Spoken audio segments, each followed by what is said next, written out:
Your child's club has a season plan, a tournament schedule, and a development philosophy. None of it was designed around the 10-year development arc of one individual human body. That diagnosis is what this video is all about. Families in the US can spend $5,000 to $15,000 a year on youth football, private coaching, academy fees, tournaments, travel, somewhere around $100,000 between age 8 and 18. That's a lot of money.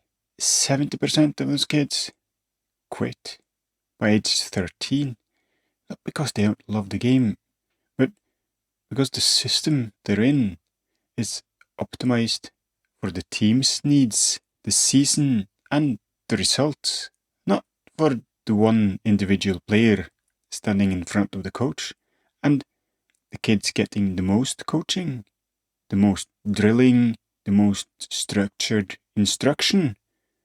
They are not more likely to make it than those who don't. So in many cases, they are the ones most at risk here. I'm going to show you exactly why, and it's what I would have wanted someone to have handed my parents when I was growing up. I've torn my ACL twice in the same knee.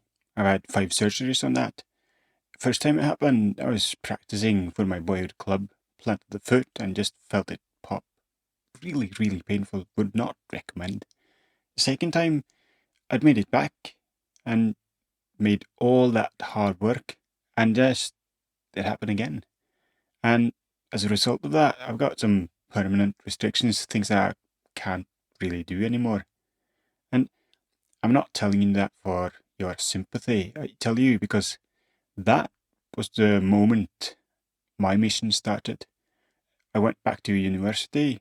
I wrote my master's thesis on ACL injury risk in young footballers, and I was lucky enough to train at the Norwegian School of Sports Sciences, which, if the rankings are to believe, is second or third or something like that in the world of sports science research. Then I spent the next decade in the Physio clinic. I've treated lots of patients and lots of injured young football players. And I watched that same pattern repeat. And that pattern wasn't really what I was expecting. Yes, injuries were happening, but the deeper problem as I've seen it isn't the knees or the ankles per se. It's more in the training environment surrounding the players, and it's about what they're being asked to practice and what that practice is actually preparing them for. And then I noticed something else as well.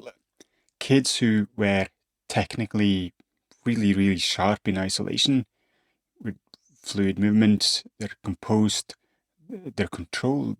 When they would step in a real match, their brains would seemingly just stop. The game came at them and they had really no or little idea of what to do with it. And it's the same root cause, but 2 quite different symptoms: the injury and the freezing. I'm a sports physio. I've coached youth football. I'm a parent. And the research, combined with 10 years of watching it play out in front of me, has changed the way I think about all of it, to be honest. This video is the first in a 3-part series that includes my complete framework, everything I know. It's in these 3 parts. So this is an attempt to give you everything, to be honest. Part 1, what you're about to watch now, is about the diagnosis of the system, really. We're having a look at it. The system, that is, the money, the research on what actually produces long-term player development, and 2 fundamental thinking errors that most well-intentioned parents make. I call them mechanic thinking and short-term thinking. By the end of this video, you'll be able to spot them both in the system and in yourself. Part 2 is the science of the player, really. I'll go into why a player might freeze in a game, and specifically what's going on inside your brain and body when the match starts, and they seem to forget everything they knew on a Tuesday. We're going to talk about the 165 hours or so that the club doesn't touch, and how you can design those hours so they actually transfer and help your kid in the best possible way. Part 3 is for you. It's a parent's framework. It's where I give you specific tools and specific language, something I call the SHADE framework, the car at home, how to communicate on the sideline, how to talk to the coach, how to think about the next 10 years. If you manage to implement what's in all of these videos, you will know more about the developmental environment of your child than I'd wager 99% of club coaches in North America and the rest of the world, to be fair. And if you want help implementing this, you can start by joining the Backyard Lab in the link below. Now, let's start with the money. If your child is on a high performance club, in travel academy doing private one-on-one sessions, if you add up the fees, the travel, the tournaments, the kit, the private coaching, the specialist camp, you name it, you're likely spending somewhere between $5,000 and $15,000 a year. Over 10 years, 8 to 18, that's anywhere from $50,000 to $150,000. Call it $100,000 for round numbers. Now, imagine any other investment where the advertised outcome is developing a complete player and 70% of the participants quit before the program is finished. Not quit and refunded, but just quit. Walked away, dropped out of the game entirely by age 13. This is based on research from George Washington University. A researcher called Amanda Visek and her colleagues surveyed thousands of youth athletes, and by age 13, 70% of kids in organized sports have stopped, quit. And these aren't kids who are just disinterested. Many of them are the ones who look the most talented at 8, 9, 10 years old. So the question I want to ask is the system working as intended? And might your kid be one of its casualties? And here's what I mean by that. An elite academy doesn't need your child to become a professional footballer. They need one of the players in the age group to sign a contract. 1 out of 20, 1 out of 100, 1 out of 1,000. And they claim that to be a success. The other 19, the other 99, the other 999, they were expandable bodies. The system spitting them out so that one exceptional player could be identified. It's not my intention to be overly cynical here. I say it because if you understand that structure, you understand why the coaching philosophy, the training design, the communication from coaches to your kid, all of it is optimized to find and develop the outlier, not to develop every participant. And that matters for how you think about everything else we're going to discuss today. The research on elite athlete development, specifically if you look at 2 studies by Barth and colleagues in 2022 and Gillish and colleagues in 2023, they found something quite remarkable and counterintuitive. So junior success and senior success are largely 2 different populations. So let me just explain that again. Kids who succeeded at 13, 14, 15, the early selected ones, the ones on regional teams, the ones getting call-ups to early internationals or advanced development programs, they're not largely the players who succeed at 25. In the words of the researchers, successful juniors and successful seniors are largely 2 disparate populations. The best juniors are frequently produced by the worst process, and the best seniors often came through a process that looked messy, late, and quite unimpressive at age 12. What this might mean for you is that if the academy is selecting your child based on performance at age 11, They're not necessarily selecting for who will be the best player at 25. They would like to think so, but it's really more likely they're selecting for who's the biggest and most physically developed right now, relative to their age group. They're usually selecting for the birthday effect. The kid born earliest in the selection year who is almost a full year older than the youngest kid in their cohort, and therefore naturally more physically developed. And this is called the relative age effect. It's been thoroughly documented. It applies to every youth sport.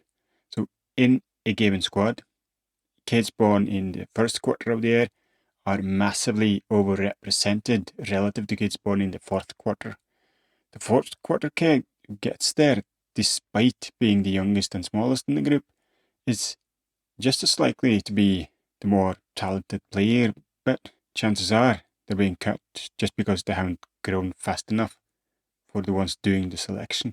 Your child may be one of these kids, the one who looks unimpressive at 10 because they're smaller, or one who's later developing, or the one who's brilliant at 11 because they happen to be born in January and they're 10, 11 months older than the kid born in November. Nothing about those things is about football, but they still make decisions about your child's football future. Let's imagine we put 1,000 kids through a system and 70% of them quit before they reach adulthood. Of the remaining 30%, which is a tiny fraction, maybe 1 in 1,000, maybe 1 in 500, reaches the professional level. Those professionals then go on interviews and podcasts and say things like, I had the best coaches, the most focused training, the structure, the discipline, the academy shaped who I am. And we all take that as evidence that the system they were in works. Questions the interviewer almost never asks, though, is, were you elite because of what the system gave you, or were you elite despite what it put you through? Because if you survey those same athletes more carefully, and researchers luckily have, what you find is that many of them succeeded not because of the rigid drilling, not because of the early specialisation, not because of the punishment-based coaching. They succeeded because their physical and mental fortitude was so extraordinary that they survived the process intact. The system threw obstacles at them and they just stepped over them. Meanwhile, thousands of kids who might have become excellent footballers, who might have played for 20 years and loved the game forever, being active and healthy, those kids had the joy squeezed out of them by age 13 and went and did something else completely. This kind of system works for one kind of kid, the outlier who would have likely succeeded regardless. And sadly, it fails the majority. And here's what I've noticed: the same misattribution that happens at the system level also happens in the car on the way home from a bad match. The system credits the coaching when the outlier survives it. We parents have a tendency to blame our kids when the environment fails them.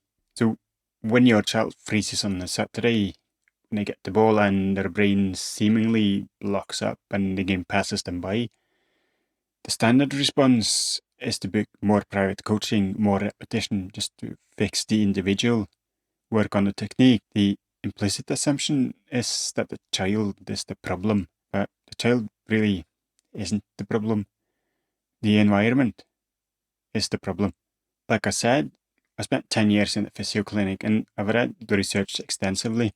The most consistent finding across all of it is what transfers from practice, whether that's football practice or rehab, to the match, what really matters, is determined almost entirely on how close the practice environment resembles the match environment. the number of repetitions, not the intensity of instruction, and not by the quality of the feedback, by the environment itself. And right now, the environments most kids are training in, cone drills, unopposed technique work, repetitive passing patterns with no decision-making pressure, those kinds of environments have almost no resemblance to what a real match looks like. And yes, I agree, not every practice will be filled with these things. Most practice sessions luckily include some kind of play. That's good. I really, really like that. But there is no evidence, there's no research showing that there is a benefit to these isolated, decontextualized practice designs. So when Saturday comes, the match environment arrives, the movement of opponents, the unpredictability, the pressure, the noise. The match environment doesn't offer the perceptual information the players learn to respond to in practice. So the cues aren't there. What they're looking for isn't there, because the practice never looked anything like it. And that's when they might freeze. It's not a mental weakness. It's a mismatch between practice and reality. I'll spend a lot more time on this in part 2, but for now, I just wanted to hold that frame. The freezing is an environment design problem, not a talent problem. I also want to give that way of thinking a name, because it's going to run through everything else. It's something I call mechanic thinking. So the mechanic looks at a player like a machine, like a car with a broken part. Something isn't working, so you isolate it, you drill it, you fix it, and then you reassemble the parts. And this is the first of those two thinking errors I mentioned, mechanic thinking, the instinct to fix the player rather than design the environment. I'll build the full model later. For now, just hold that word, mechanic. The alternative is gardener thinking. So a gardener doesn't fix the plant. The gardener doesn't isolate and drill and do things, put things back together again. The gardener designs the conditions in which a plant grows. So we need light, we need water, we need soil, nutrients, space. The environment then lets that plant do what it's evolved to do.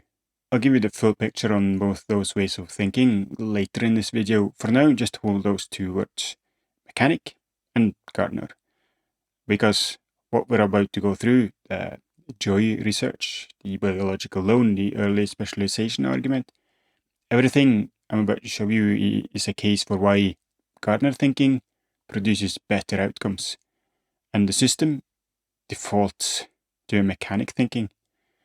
Your job, though, is to become and hold fast being the gardener. On a slightly different but very related note, I want to talk about what success actually means in youth football development. Because I think most parents and coaches are optimizing for the wrong thing here. Not because we're bad people, but because nobody really told us what to optimize for. The Amanda Visek research I mentioned earlier on, the study that produced the 70% dropout finding, also asked kids something very important. They asked, what do you enjoy most about sports? Across cultures, across ages, across levels. The number one answer wasn't winning. It was not development. It was not getting better, although it is related.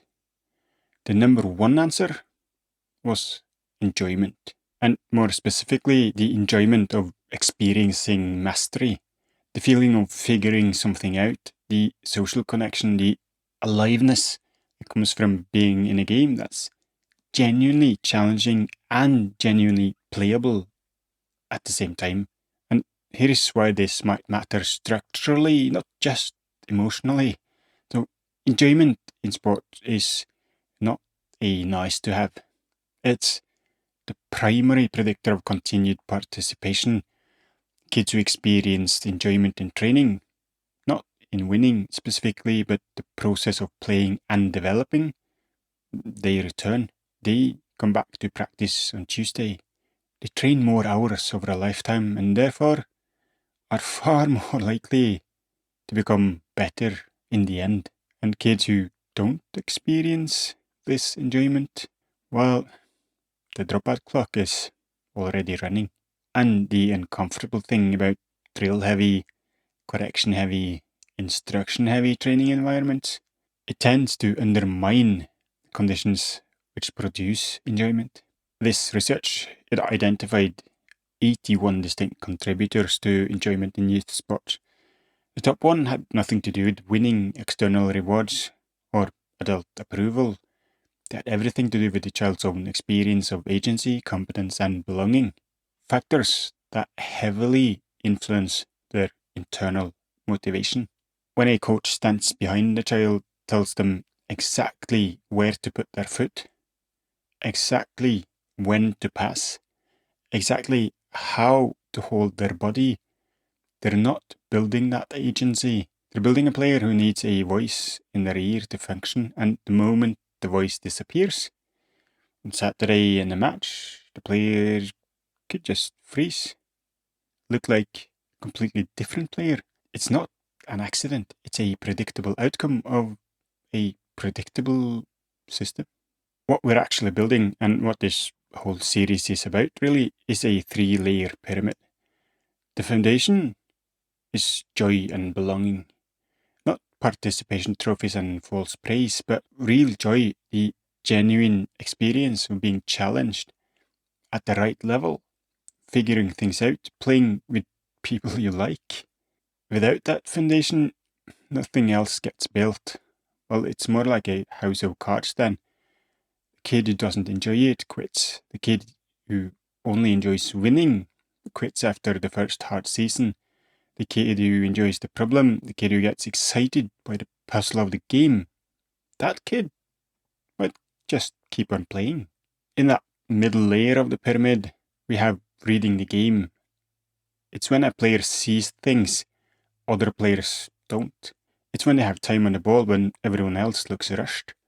It's when they know what's coming before it arrives. I'll spend most of part 2 on exactly how this develops and why cone drills don't produce it. But for now, let's move on to the top layer. It's where players owns the process themselves. They play with personality. They make decisions that are genuinely their own, not echoes of what they've been instructed to do. And it's when they adapt to what the game throws at them. And when shit happens, they figure things out. The drilling model, the traditional ways of coaching, tries to build this pyramid from the top down. It tries to install technique first, game understanding second, and then enjoyment last. Or not at all.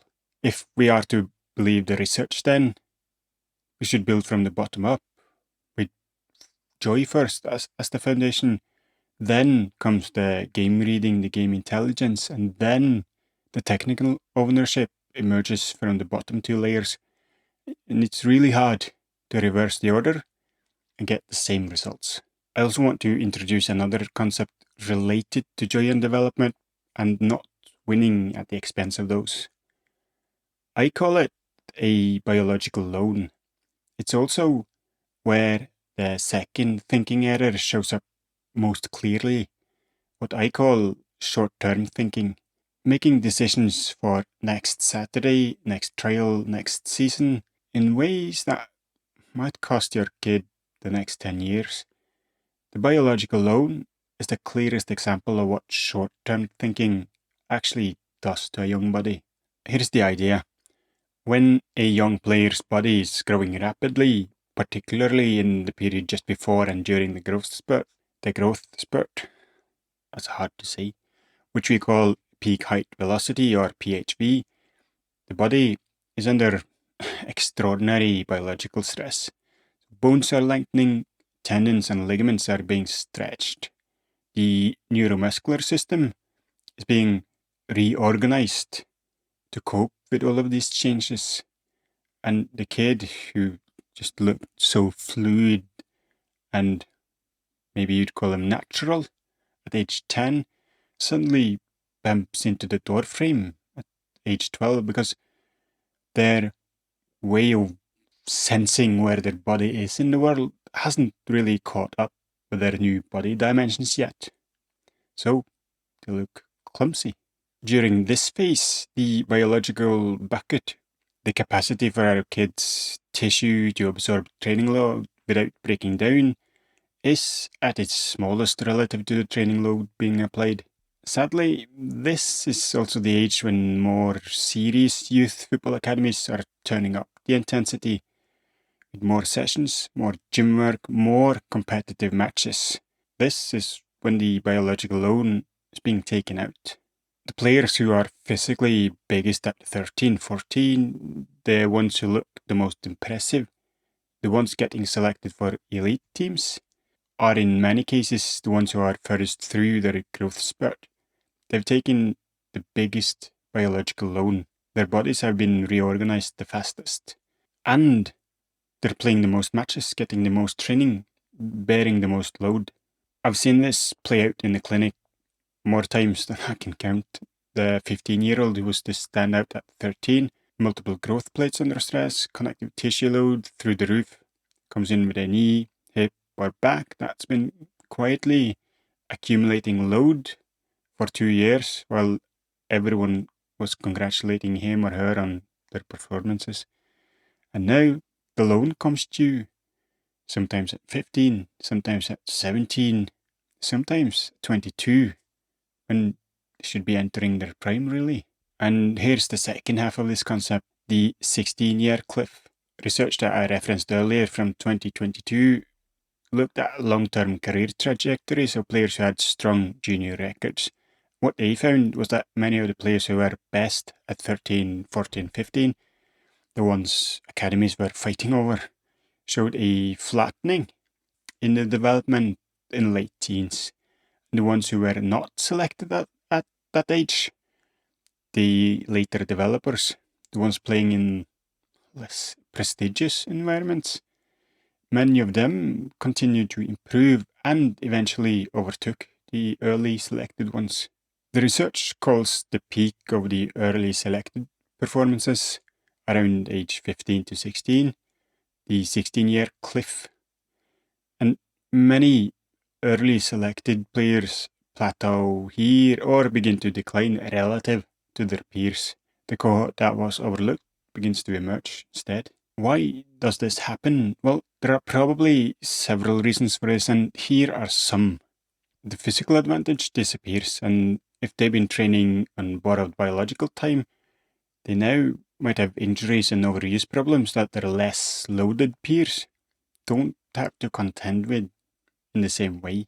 Second, the environment effect. The player who was selected at 13 more often than not went into a high instruction environment. They were told what to do. They were drilled on technique. They became very good at executing instructions in predictable practice conditions because this produces better results in the short term. Their game intelligence, their ability to read and respond to unpredictable match situations wasn't really developed that well. The player who wasn't selected for this elite group had to figure things out on their own. They might have played street football, they might have played multiple sports, maybe scrappy back garden games where nobody told them what to do. They had the opportunity to develop game intelligence because the environment demanded they actually develop it. This is not an argument that your child should not be in a club. It's not an argument against good coaching or structured sessions.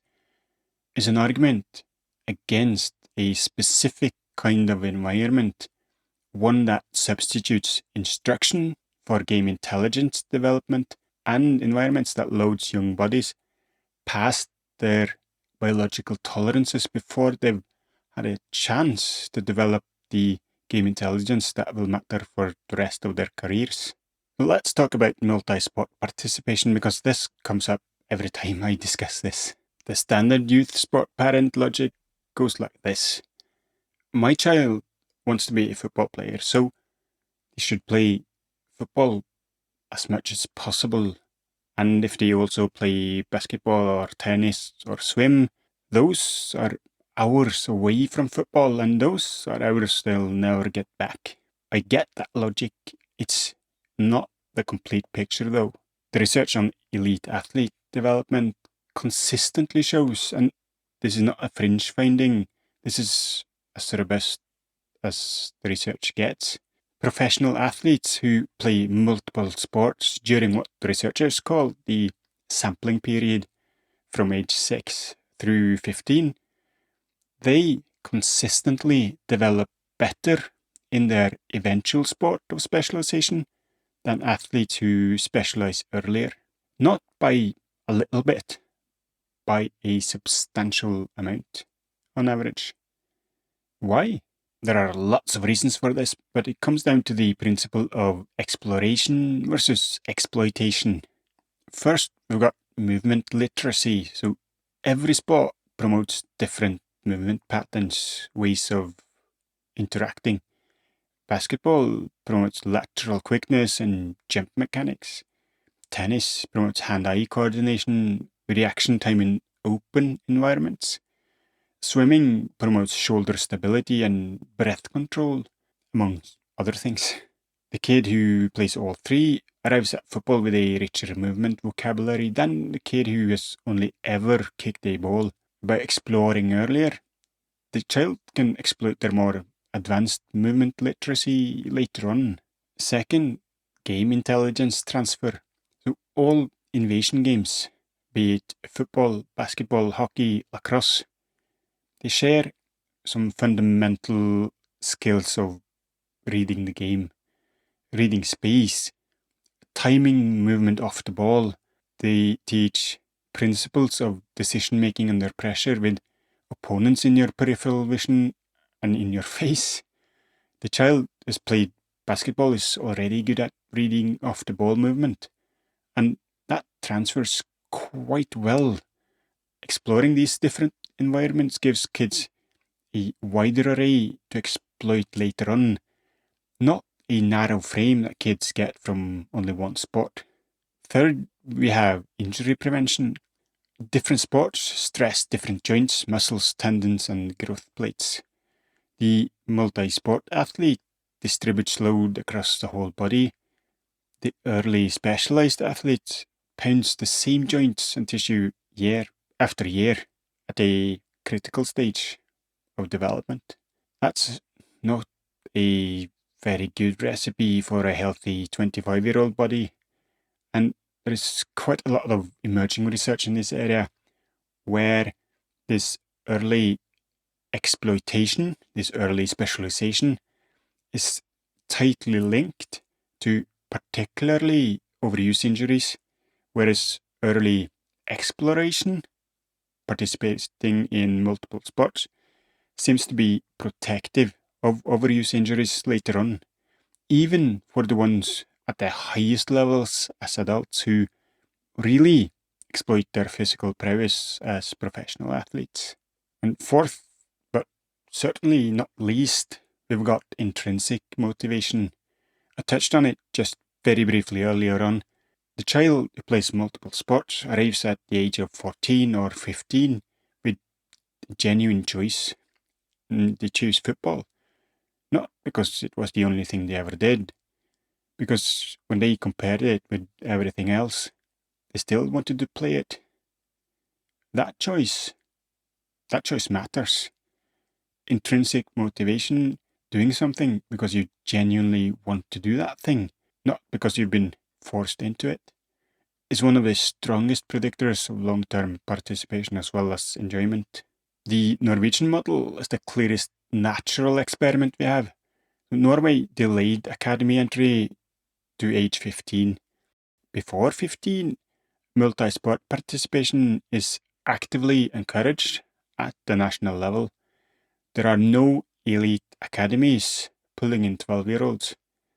It's not allowed. There is no early selection.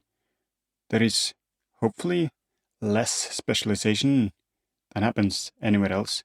After implementing this model, we can see that between 2017 and 2022, the transfer value of Norwegian developed footballers increased by over 600%, 6 times.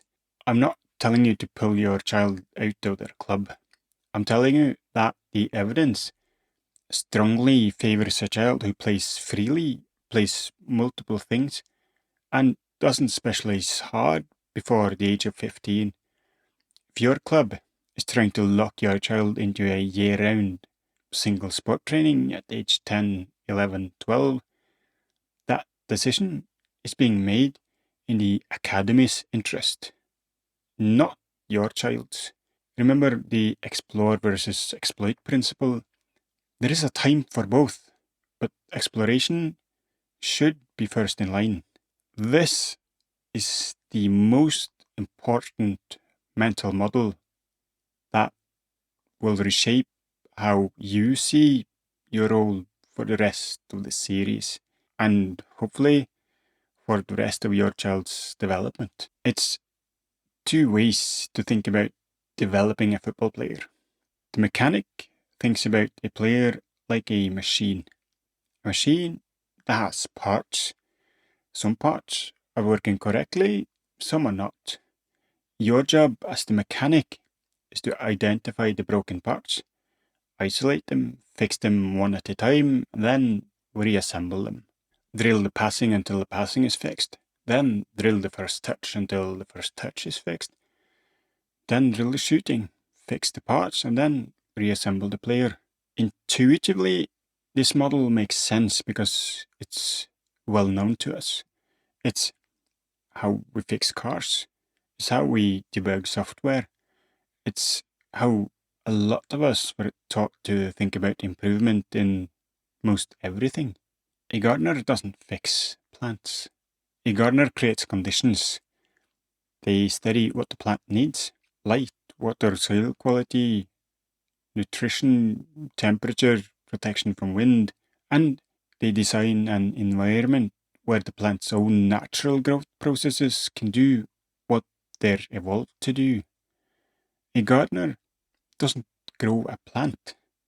They make it possible for the plant to grow itself. And that's a critical distinction. So what happens if we take this to a football pitch?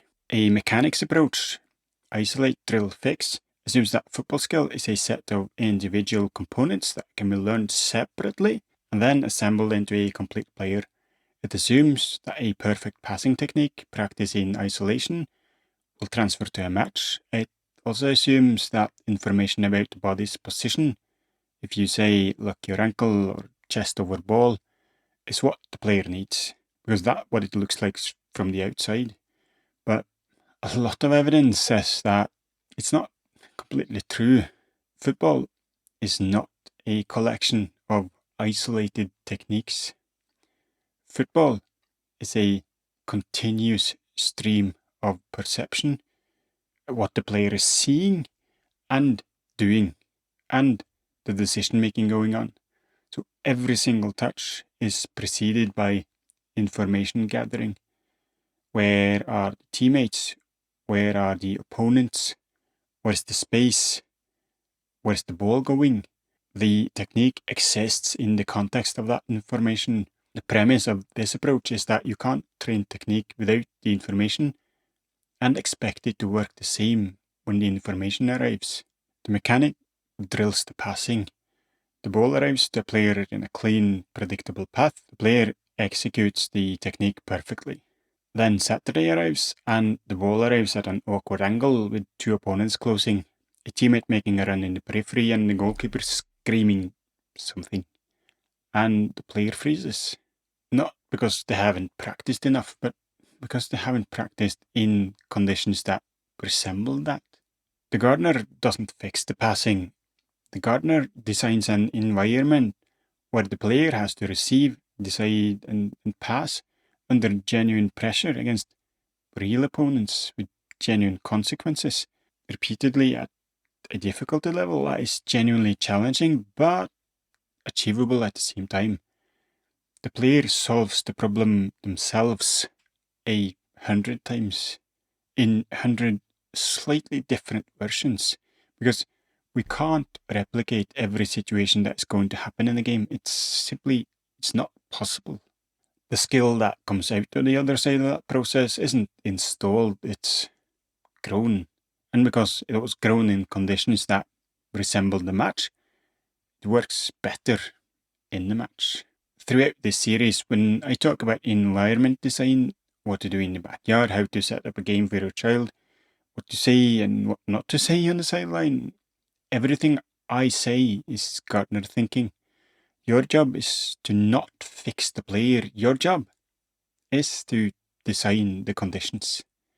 That reframe will change everything that follows. Let me just add one more mental model alongside the mechanic and the gardener, because the two work together. The mechanics approach produces a robot. A robot executes programs. If the input matches the program, the output is perfect. The robot can do exactly what it was trained to do in exactly the conditions it was trained in. The robot falls apart though in the moment the conditions change. And football, real football, match football, never looks like practice. The available space is different, the opposition moves differently, the pitch surface might be different, the weather is different, the score is different, the stakes and the pressure is certainly different. Football is an unpredictable, information dense, ever changing environment. The robot freezes.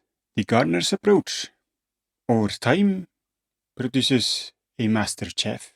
A master chef doesn't have to follow a recipe or a set of fixed instructions. A master chef understands the principles so deeply that they can take any set of ingredients, find a solution. They can improvise, they can adapt. They don't need everything to be in the exact same place to figure things out. They have the principles they apply to whatever the environment presents. This is a slightly different angle to a quote from David Garcia at It's Just a Sport. Knowing how to improvise is the mark of an excellent player. Constantly having to improvise is the mark of a bad player. They rely on fixed principles, but it can go outside the lines as well. Ronaldinho growing up in Porto Alegre is one of my favourite examples of this. Cobblestone streets, goals made of 2 rocks, playing against kids 5-6 years older than him, hours every day. The surface is uneven and the bounce is unpredictable. He was at a physical disadvantage. There was no coach, no drills, no one to instruct. But his environment was the teacher. Every session was a problem, different problem every time. He solved it again, and solved it again. And what came out the other side was one of the most unpredictable, creative, undefendable players the game has ever seen. When he was bothered, that is. You can't drill a Ronaldinho into existence. You can create the conditions where someone like Ronaldinho becomes possible, though. That's Gardner thinking, and that's what I'm trying to build towards. That was part 1. You now know why the 70% dropout rate is a structural feature, not a bug in the system. Why junior success and senior success are largely two different sets of players. Why the relative age effect is sorting children in ways that have little to do with ability, and why the biological loan creates a cliff around age 16 for many early selected players, and why early specialisation works against your child's long-term development. And you also have 2 mental models, the mechanic versus the gardener, and the robot versus the master chef, which we'll be building everything else on top of. The next video in this series, part 2, is where we get into the science of the freeze, specifically what's happening to a player on game day compared to practice, what the research on scanning shows, and how you can design the 165 hours or so outside of club training so that Saturday starts going differently. Before you go there though, two things. First, I built a tool called the Backyard Architect. It's free and you put your child's experience level, their age, the equipment and space you've got available at home, the specific symptom you're seeing on match day, what they need to work on. If they freeze on the ball, if they won't take players on, if they don't orient themselves by looking up. It can generate practice games for your backyard that transfer better to match conditions than what traditional cone drills do. The link can be found below. Try it before you watch part 2. I think it'll make the science in part 2 more concrete. Second, if you want to work with me directly, not just watch the videos, but actually have some help implementing the information in these videos, I have a small cohort program called the Backyard Lab. There are limited spots. It runs for 4 weeks. There are live strategy sessions, and I send you a personal video audit of your kid's situation within 48 hours of you joining. Right now, I have a founding member price that will go away May 18th at the very latest when the cohort intake closes. So that price will not stay at that level after the first cohort. If you're interested, the link can be found below. If you made it this far, thanks and congratulations. Part 2 of this 3-part series will drop in a week. If you're watching after that time, the link to the next video can be found here. If you're happening to watch earlier, again, thanks. Come back to watch the next installment that drops the Wednesday after this video was published. Thanks for watching. See you next time.